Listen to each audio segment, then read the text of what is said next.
Live from New Delhi, you're watching DD India Live, India's voice to the world. I'm Siddharth Bharadwaj. Coming up in the next 30 minutes. India's space agency ISRO is set to execute key maneuver shortly. Aditya-L1, first India solar mission to be placed in the final orbit. As the Israel-Hamas conflict nears 3 months, US Secretary of State, EU Foreign Policy Chief Joseph Borrell visit West Asia to stop the spillover beyond Gaza. An Alaskan Airlines plane made an emergency landing after one of its windows opened mid-air. US Safety Board opens probe.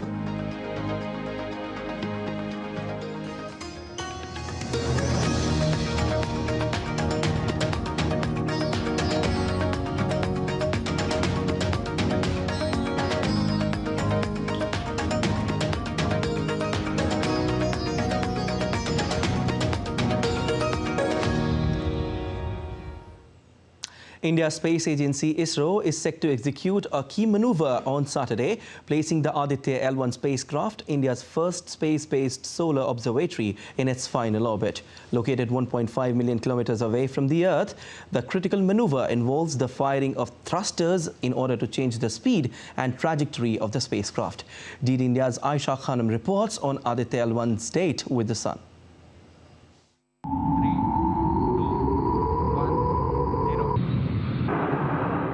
Though the intended L1 point is about 1.5 million kilometers from the Earth, this is just 1% of the total distance between the Earth and the Sun. It is from here Aditya will begin its study of Sun without interruptions. Getting into this orbit is quite challenging, and it is the first time that ISRO is attempting such a maneuver. This maneuver is critical. It involves the firing of thrusters in order to change the speed and trajectory of the spacecraft. If the intended orbit is missed in the first attempt, there would be multiple subsequent corrections and thruster firings required. Since September 18, just 16 days into its journey, Aditya had started collecting scientific data and imaging the Sun. The scientists have so far obtained the first sneak peek into high-energy X-ray of solar flares, full solar disk images, and others.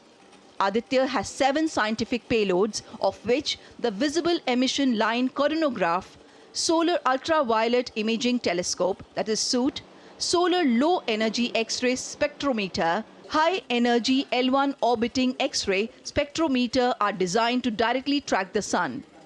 Already ISRO has provided data from its scientific satellite, whether it is from Chandrayaan 1, 2, 3, Mangalyaan, Astrosat, YouthSat, Meghatropics, such things. I'm sure ISRO is going to publish the data which was collected by Aditya-L1 also to the international community as such. So this is for the entire humanity to manage the effects of solar anger, okay, at the global level.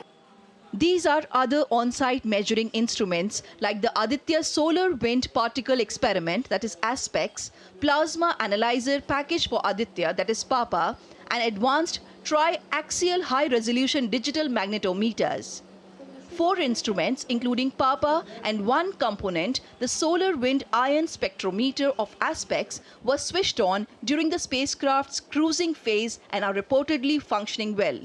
Once Aditya is inserted into a halo orbit around L1, the satellite will have full access to solar storms, radiations, and other emissions emerging from the Sun, even before they are directed towards Earth or come under the influence of the Earth's magnetic field. SOOT, payload on the top deck of the Aditya-L1, will be among the first to get operational once the spacecraft reaches L1. India's ambitious mission Aditya-L1 will reach its final destination on January 6th, and this will be yet another milestone and ISRO adding another feather in its cap. With cameraman Muni Krishna, Aisha Khanam, DD India, Bangalore. All right, and DD India correspondent Aisha Khanam joins us with more details. Aisha, first of all, another feather in the cap for ISRO with Aditya-L1 in terms of its space exploration program. Yes, absolutely. This is a big milestone for ISRO, and this is going to be a historic moment if completed as intended. You know, ISRO sends Aditya-L1 in its orbit, and this being a major experiment that ISRO has taken up with its first space-based observatory. Now, Aditya-L1 will be an observatory to observe Sun continuously. So all preparations are now on at ISTRAC in Bangalore, and ISTRAC scientists have taken position so that at around 4 p.m.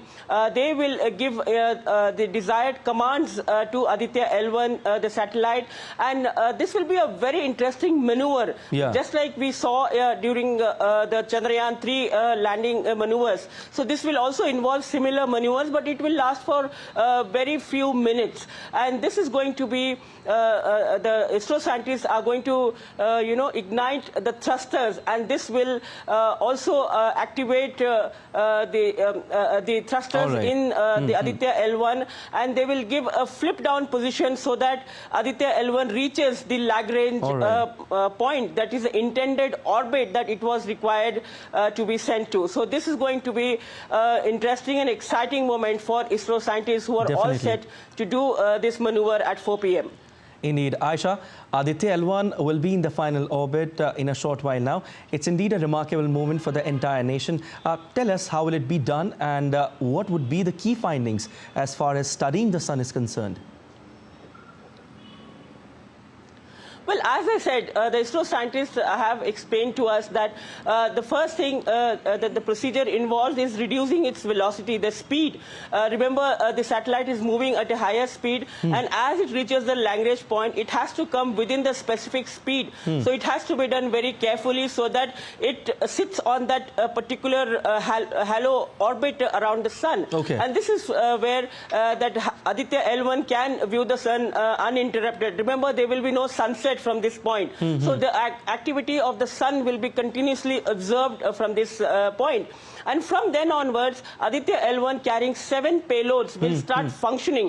One by one, the payloads will start operating. And this is a huge challenge for the scientists, because the systems, the payloads are very sensitive, and they require to be maintained a particular temperature. Aisha, and as Aditya-L1 is closer to the Sun, the heat will be more on the satellite. So this will be a challenge to maintain for the scientists to see that these systems function well.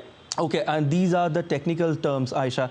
Could you just explain about, what would be the key findings as far as studying the Sun is concerned? What will the nation get? What findings will we get, as far as studying the Sun is put into concern? Well, Aditya-L1 will gather data. This is intended to study the activities of the solar flares, the solar ejections. Sometimes there will be mass ejections from the Sun, and by the time they reach the Earth, sometimes they would have caused immense damage to the Earth atmosphere. So here, from this point, Aditya-L1 will gather the data to find out the activities of the solar flare activities and the corona activities. And now we are told that these flares sometimes can cause immense damage to the satellites, to the space wealth that is there in the space. So the scientists will gather this data, and they will work out on plans, preventive plans, to see how they can prevent the damages from this kind of solar flares and ejections that come out from the Sun's surface. So this is an important aspect, because even also sometimes the Earth's electromagnetic field is affected. That leads to blackout of power grid, and if the data is gathered by Aditya-L1, the scientists can take preventive measures, and they can have enough time to take care of these systems before any eventuality happens. So this is the mission of Aditya-L1, and this data will be shared by the entire international international community. Remember, this is not just for India. This mission is working at. This mission is aimed at sharing the data at international level, where the scientists from across the world will be sharing and exchanging the data. So that they study, and exchange the data and work towards a common interest of the mankind. Certainly a testament to how India is progressing, how India's space exploration program is excelling, and we are providing data to the world. Well, thank you for all those updates, Aisha. And former ISRO scientist Guru Prasad explains what exactly Aditya-L1 means for India and the scientific community across the world. Another milestone and another historic day for ISRO, as ISRO goes ahead to perform another important maneuver for Aditya to reach its destination, the Lagrangian L1 point. You are projecting through this model. Tell us how this will study the sun now. I'll tell you. First, let us say it has started from the Earth. Here you can see Earth is here. Right. Aditya was launched into an orbit around the Earth, which was elliptical, a preliminary Earth orbit. Later, the ellipticity of the orbit, the oval shape of the orbit went on increasing, and at one stage it was made to move away from the gravitational influence of the Earth and travel in deep space. Right. Now it has traveled for about 15 lakh kilometers, okay, or 1.5 million kilometers, and it is going to go into roughly like this, a halo orbit around. Let us say it is here at the center of the circle is the L1 Lagrangian point. So from Earth to this orbit, it is about 15 lakh kilometers. That is 1.5 million kilometers. From here to here, it is supposed to be almost 15 crore kilometers again. But it is not shown to scale here. But so this distance from here to here is 1/100th of the distance from here to here almost, let us. But anyway, we want to show that sun is there, quite a distant place. But Aditya will study this sun. Aditya has got 7 payloads. What are payloads? Scientific instruments, that's all. See, Aditya is a national mission. You should understand that. It is not only ISRO. Many other scientific institutions have joined hands with ISRO. ISRO has provided opportunity for that. Now, the very first thing, Aditya-L1, as it was conceived for the first time, it was to have a coronagraph. That is, an instrument capable of creating an artificial eclipse of the sun. Why do we want to have an artificial eclipse of the sun to observe the sun? It is because the light from the visible surface of the sun, what we call photosphere, and the inner atmosphere called photosphere, it will overwhelm the light emitted by corona, which is the outer atmosphere of the sun. All right. The National Transportation Safety Board launched an investigation into the depressurization incident that forced an Alaska Airlines plane to make an emergency landing. Alaska Airlines Flight 1282, which was bound for Ontario, California, suffered depressurization soon after departure and landed safely back at Portland. The plane took off with 171 passengers and 6 crew members, and in about 20 minutes, the plane landed. In a statement on X, the airline said, and I quote, "We are investigating what happened and will share more information as it becomes available." To Japan now. After a deadly 7.6 magnitude earthquake hit the peninsula, the Noto region of Japan's Ishikawa prefecture is suffering severe water and food shortages. However, in Wajima city, Japanese residents were elated after a local supermarket opened its door for people to get their supplies. Japanese Prime Minister Fumio Kishida said that the death toll from the massive earthquake has now reached to over 100 people. He also stressed the need to improve routes and road conditions to the evacuation centers to deliver more supplies for the evacuees. We need to strengthen delivery routes for food, water and portable toilets. We need to improve disposal of human waste, medical assistance from the disaster medical assistant team, and set up makeshift beds and dividers for privacy. In addition, we need to strengthen police car patrolling for security. And still to come on this edition of DD India Live. Indian Navy rescues crew from merchant vessel amid a hijacking attempt. Bangladesh is all set for its 12th parliamentary election. Brazilian soccer legend Mario Zagallo, who won 4 soccer World Cups for Brazil as either player or coach, passes away at the age of 92.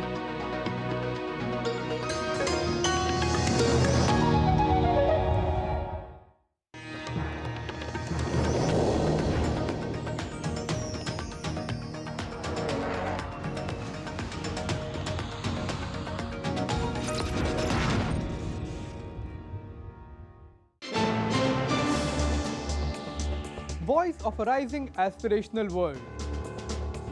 Stories of challenges, struggles and accomplishment. A world battling conflict, hunger and poverty. Embracing growth, development, science and technology. A voice of progress, a voice of unity.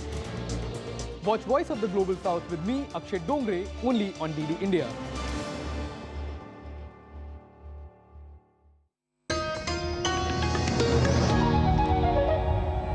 You're watching DD India Live. I'm Siddharth Bharadwaj. The Indian Navy on Friday rescued the crew of a merchant vessel after its attempted hijack in the Arabian Sea and said it had not found any pirates on board. An Indian Navy warship intercepted the Liberian-flagged MV Leela Norfolk bulk carrier less than a day after it received a report that the vessel had been hijacked. Rescued Indian crew members on board the hijacked merchant vessel in the Arabian Sea expressed gratitude to the Indian Navy.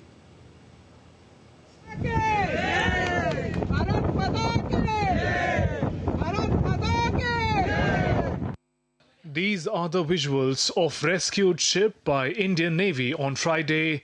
The prompt response probably forced the pirates to abandon the hijacked ship in the Arabian Sea.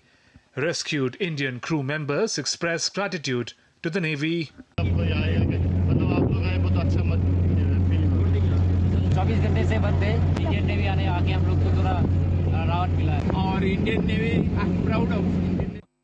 In a statement, the Navy said, Indian Navy's swift response to the hijacking attempt of MV Leela Norfolk in the North Arabian Sea, all 21 crew, including 15 Indians on board, safely evacuated from the citadel. Sanitization by Marcos has confirmed absence of the hijackers. The attempt of hijacking by pirates was probably abandoned with the forceful warning by the Indian Navy, MPA, of interception by Indian naval warship. INS Chennai is in the vicinity of merchant vessel and rendering support to restore the power generation and propulsion and commence her voyage to next port of call. Indian naval forces are investigating the suspected vessels in the area. Presently, the crew of merchant vessel is engaged in restoring propulsion, power supply and steering gear. Thereafter, MV Leela Norfolk will recommence her passage to her destination under escort of the Indian naval warship. The Viksit Bharat Sankalp Yatra is being undertaken across India with the aim to inform people about the government welfare measures by ensuring that their benefits reach the targeted beneficiaries in a time-bound manner. India's External Affairs Minister Dr. S. Jaishankar attended the Viksit Bharat Sankalp Yatra program organized at Kavadiar in Thiruvananthapuram. Minister of State V. Muralidharan is the chief guest at the function. In a short span of 50 days, over 100 million people have participated in the Yatra. If you look at the change in the government, it is something which has gone through every part today of the country. That the bureaucracy is more sensitive, that bankers are more friendly towards customers, that every public dealing organization today actually is looking at the people very, very differently.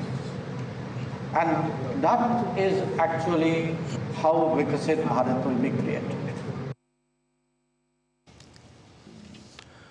The Yatra has reached India's Kaithal city in Haryana. Minister of State Kamlesh Dhanda addressed the villagers present in the program of Viksit Bharat Sankalp and Jan Samvad Yatra. The minister said that the poor and downtrodden have the first right on the public welfare schemes run by the government under the leadership of Prime Minister Narendra Modi. Let's take you to Bangladesh now, where the country is all set for its 12th parliamentary election that is scheduled to place on Sunday. The fate of 1,970 candidates will be decided by 180 million Bangladeshis on 7th of January. The ruling party, Awami League, will look forward for re-election, making it their 4th term. Meanwhile, the Bangladesh Nationalist Party, a major opposition party, called a countrywide strike from the Saturday morning to Monday morning as part of their movement to boycott the national elections, alleging that free and fair election is not possible under the current government. Whereas the Dhaka Metropolitan Police has also banned movement of taxi cabs, pickups, microbuses, trucks, etc. from Saturday midnight to Sunday midnight. Armed forces will also be deployed across Bangladesh till January 10 to ensure peace and order before, during and after the election day. All right, and DD India correspondent Navsalang Parmar joins us from Dhaka. Navsalang, what is the current scenario there right now as people are all set to vote in the 12th parliamentary election? Yes, now stage is set for the voting, which is going to happen tomorrow from 7 a.m. in the morning to the 4 p.m. in the evening. And for that, Election Commission started since this morning to dispatch the election or voting material like ballot papers and the boxes for the voting and other required material to the different part of the country. And the returning officer, since today morning, started dispatchment of the election materials to the polling station and polling booth. All right, and BNP has also called for a nationwide strike till Monday morning starting today. What measures have been taken by the government in order to put the situation under control, and what impact is it having on people? Yes, since from today morning to Monday morning, there is a hartal or strike called by the major opposition, Bangladesh Nationalist Party, and to prevent any unwanted incidents in the street of Dhaka or any part of the country, the Election Commission and the security forces or armed forces are deployed heavily across the country.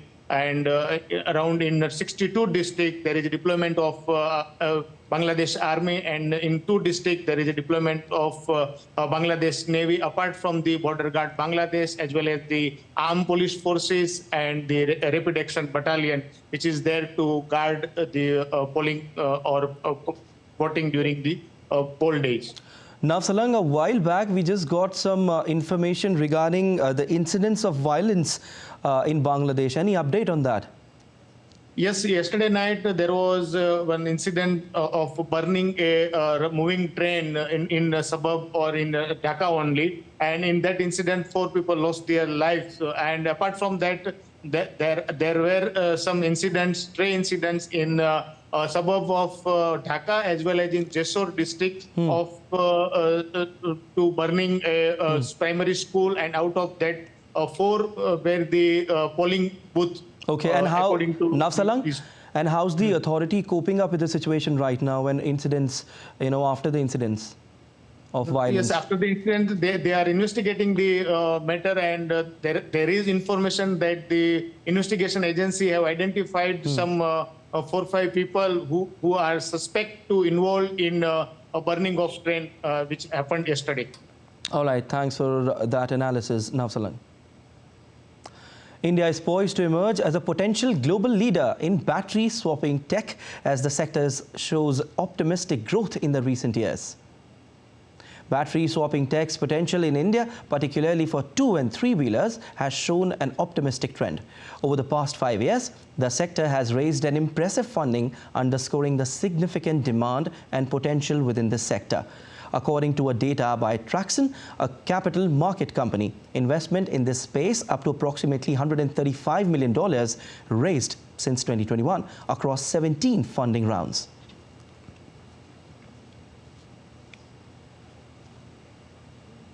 And India beats China and surpasses mainland China for number of ranked university in Asia. In the 2024 QS Asia University rankings, India outperformed China by having 148 universities on the list, which is 37 more than the previous year. The report says that India has 148 universities on the list, while mainland China has 133. The Indian Institute of Technology, Bombay, has maintained its top position in India. Similar to the previous year, IISc Bangalore, Delhi University, and 5 of Indian Institutes of Technology, including Bombay, Delhi, Madras, Kharagpur, and Kanpur, have secured positions among the top 100 institutes in Asia.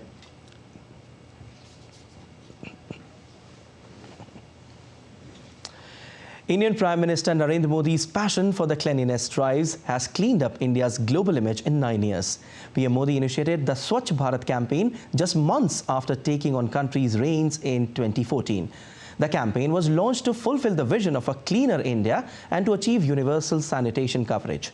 The efforts has borne fruit with the results visible in every corner of the country.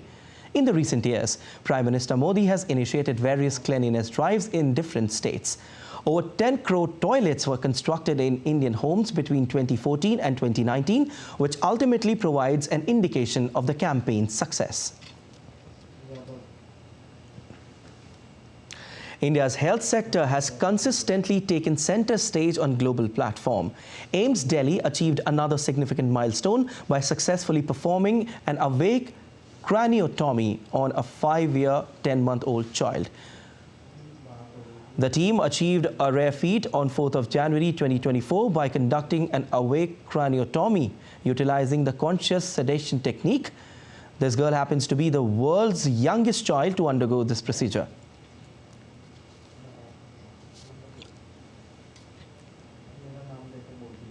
All right, time now for sports. The International Cricket Council have announced the schedule for the 2024 T20 World Cup. The tournament, which will be hosted by USA and West Indies, will see co-hosts USA kicking off the campaign against Canada on June 1st. The tournament will end on June 29, and England are the title holders, having beaten Pakistan in Melbourne in November 2022. All details ahead. The International Cricket Council have announced the schedule and groups for the 2024 T20 Cricket World Cup to be held in West Indies and USA. The showpiece event will begin from June 1 with the final on June 29. Co-host USA will take on Canada in the opening match on June 1. India will start their campaign on June 5 against Ireland. The men in blue then take on arch rivals Pakistan on 9th of June, USA on June 12, and Canada on June 15th.